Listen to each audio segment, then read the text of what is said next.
que exhorta a la Secretaría de Educación Pública a modificar la política de instrumentación de la reforma educativa.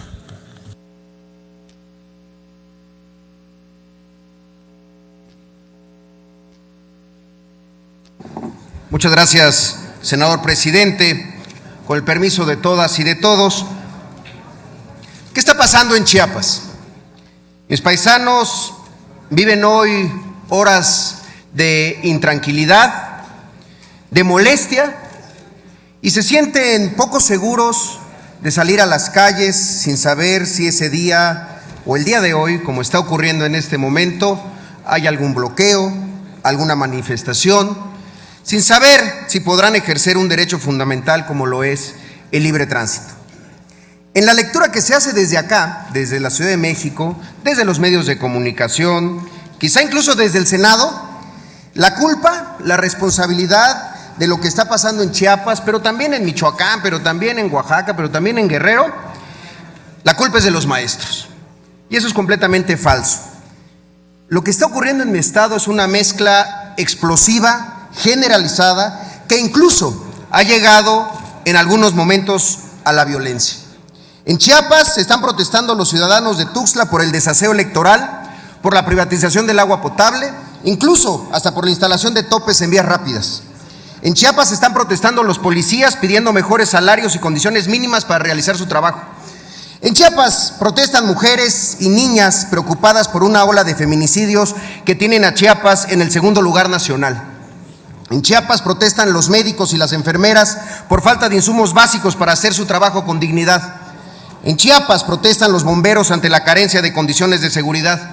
En Chiapas protestan los de Chenaló, los de Ochuc, los de Chanal, los de Ixtapa, los de San Cristóbal, los de Tila, por un proceso electoral desasiado y fraudulento. En Chiapas protestan los caficultores por la falta de acciones ante la plaga de la roya del café. En Chiapas protestan los transportistas de Comitán por la ampliación indiscriminada del número de concesiones y la corrupción con la que se están entregando. Y en Chiapas que por supuesto protestan los profesores ante la implementación de la reforma educativa. ¿Y cuál ha sido la respuesta? Ante algunos, solamente el silencio. Con otros, la negociación reactiva. Pero para los profesores, la respuesta ha sido la confrontación desordenada que incluso ha llegado a la violencia como el día de hoy. Y no son los únicos, pero sí contra los que se ha emprendido una actitud más dura, más firme, pero más dura también. En lo que va de mayo, en Chiapas ha habido 26 bloqueos, 26 manifestaciones, cierres de carreteras por diferentes organizaciones inconformes. Hoy, mientras dirijo estas palabras a ustedes, a este pleno, es imposible entrar o salir de Tuxtla porque están tomadas las dos entradas a la ciudad capital de mi estado. Y esto abre, por supuesto, dos preguntas. ¿Qué ocurre en Chiapas? ¿Y por qué ha sido tan difícil implementar la reforma educativa en estados pobres como lo es el mío? Empecemos por el segundo, la reforma educativa. Dice el investigador del Colegio de México, Manuel Gil Antón: es muy sencillo despreciar las críticas a la reforma educativa poniendo a todos los que la debaten en el mismo costal. De ese modo, el poder que no escucha, que no dialoga, concibe todo cuestionamiento como insolencia ilegal y se queda aislado en su aparente triunfo. Sojuzga, somete y doblega. Su instrumento es la fuerza pública. Cuando aquí votamos la reforma educativa, se dijo, la reforma no es perfecta, pero esas fallas hoy salen a relucir en el proceso para llevarlo al plano de la realidad en los estados con mayor pobreza y con menor fortaleza institucional. Nada bueno ha surgido en Chiapas cuando el gobierno, en lugar de reconocer que hay deficiencias en sus estructuras y abrir las puertas al diálogo, asume una posición defensiva. No es signo de debilidad reconocer errores, sí lo es obstinarse a pensar que solo hay una salida, que solo hay una versión de la realidad. Quiero decirlo aquí en la máxima tribuna del país y decirlo muy claramente. Los maestros no son los responsables de lo que sucede en Chiapas. Los maestros no son el enemigo. No es justo plantearlo así, ni tampoco es responsable. Lo dice también Gil Antón. En la implementación de la reforma se ha concebido al magisterio como el insumo a mejorar, no como el socio en la transformación que le urge al país. Siempre he creído que para poder solucionar una situación se necesita primero diagnosticarla bien. Para saber cómo sí, primero hay que saber también cómo no hacer las cosas. Y yo creo que no es así como se está haciendo, como se van a solucionar. No es así porque la reforma educativa ubicó desde el inicio que los maestros eran los culpables de todas las fallas educativas del país, y todos sabemos que no es así. No es así porque Chiapas vive una realidad aparte del resto del país, una realidad de pobreza, una realidad de marginación y de desigualdad. Ya lo dice la máxima aristotélica: tan injusto es tratar desigual a los iguales que tratar igual a los desiguales. No es así porque Chiapas es el estado con mayor analfabetismo de todo el país. 15 de cada 100 chiapanecos no sabe escribir ni leer. Ese mismo número a nivel nacional es solamente de 6. No es así porque el promedio de escolaridad en Chiapas llega apenas a 1 año de secundaria. No es así porque 58% de las escuelas no tienen techo.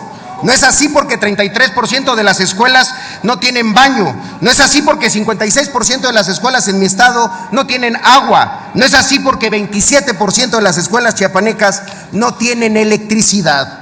No es así porque 541 escuelas chiapanecas fueron declaradas no aptas para la enseñanza. No es así porque no se puede evaluar al maestro sin antes modificar las condiciones en las que se ejerce su profesión. No es así porque sin dignidad educativa es imposible que haya buena educación. No es así porque si a los maestros no se les escucha, no se les puede exigir que enseñen a escuchar. No es mandando a la policía peor pagada del país a disolver las manifestaciones de manera violenta como se va a resolver el problema educativo de mi entidad. Entonces, ¿cómo sí? Y aquí vengo a invitarlos a hacer una propuesta, invitarlos a sumarse a una radical pero sencilla salida ante este contexto de intolerancia y de políticas maniqueas. Llamar a un diálogo amplio y transparente entre chiapanecos para resolver los problemas de los chiapanecos. Un diálogo ordenado e incluyente en el que participen los maestros, los senadores, los diputados, el gobierno del estado, los académicos, los jueces, los empresarios, los activistas, los periodistas, que participen todos los chiapanecos para llegar a un acuerdo transversal, convergente y vinculante. Es hora de dejar de acusarnos, es hora de intentar llevar agua a nuestro molino. Chiapas no puede funcionar sin un piso común, sin una sociedad más armoniosa, igualitaria y justa. Para ello, tenemos que dejar atrás el miedo al debate de las ideas, convocar a ese gran diálogo abierto en el que participen todos los chiapanecos. No en el clásico esquema de diálogo cerrado, tras bambalinas, sin un ejercicio abierto de democracia. No, un diálogo transparente, televisado, abierto, con reglas y con respeto. Por eso, mi invitación, compañeras y compañeros, es que empecemos ya, que nos pongamos de acuerdo y lo hagamos con la urgencia que amerita la situación. Sin ello, no se puede pensar en una solución a la situación que restituya el tejido social y recupere la confianza hacia toda la clase política que la ha perdido. Los invito a todos a que suspendamos cualquier indicio, cualquier tipo de agenda electoral anticipada que solamente está dañando la utilidad de la política, de la buena política, en el estado en el que más hace falta en estos momentos.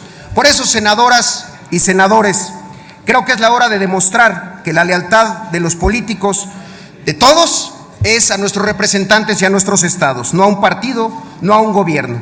Ahí mi propuesta: gran diálogo entre chiapanecos para encontrar soluciones a los problemas de Chiapas. ¿Es eso o pensar que la protección de las cosas como están van a surgir de manera espontánea y milagrosa las soluciones que requiere la parte más pobre de nuestro país? Actuemos ahora que podemos. Ya la historia nos ha dado dolorosas lecciones que no queremos repetir. Se ha dicho en esta tribuna, en otros tiempos y en otros momentos críticos: somos mucho pueblo para la derrota. Construyamos la casa de todos, en la que quepan todos los chiapanecos sin distinción. Es cuanto, señor presidente. Muchas gracias. Se ha solicitado